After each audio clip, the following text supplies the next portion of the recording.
আমরা যাইমো, এই খুমাটা দেখায় আবার চলে আসবো, ঠিক আছে। আর যাইতেছি বন্ধু করলো কিন্তু আড্ডা মাড্ডা দিমু দিয়ে আয়া পড়বো শেষ।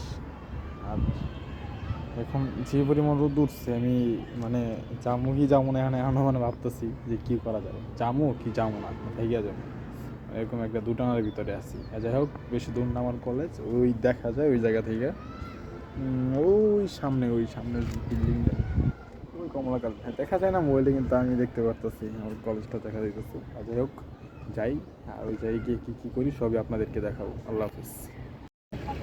এই হচ্ছে আমার সেই কলেজ, রূপগঞ্জে অবস্থিত। আপনারা দেখতে পাচ্ছেন অনেক সুন্দর একটি কলেজ। ফাইনালি চলে এসেছি আমার কলেজে। এখন দেখি আমার ক্লাসরুমে কে কে আসছি।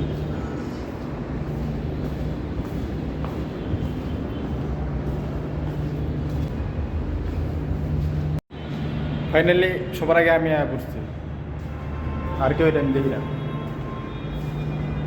পুরো ক্লাসরুম ফাঁকা, পুরো ক্লাসরুম ফাঁকা, কেউই নাই, আমি একলা। সবার আগে আমি আইছি, সবাই বললো, সবাই ওরা করলো, সবাই আইসা পড়ছে, কেউ নাই। আইসা পড়ছে সবাই। এই যে এটা হচ্ছে আমাদের রাজু, ঠিক আছে। এই যে যারা বাদ দিলে না, তাদের ফ্রেন্ড আছে, ওরা সবাই সামনে। আমরা যেতে স্যারের সাথে দেখা করতে, স্যারের সাথে কিছু কথা আছে, কথা শেষ করে আবার আসতেছি।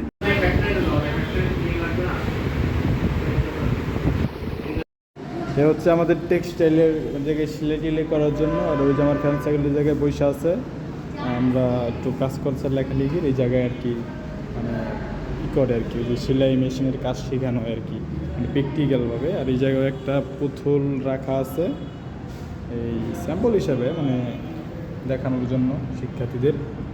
আর সব কিছু এই জায়গায় সুন্দর আছে। ওই যে আমার বন্ধুরা এই জায়গায় বসে আছে।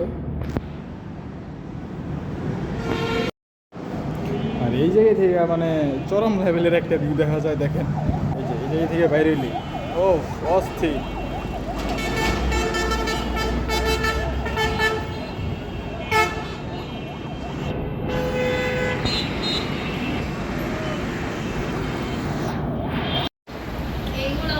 বন্ধু চাওয়াই তো না ব্যথ হয়ে গেছে। একই অবস্থা, তোর একই অবস্থা। কিরা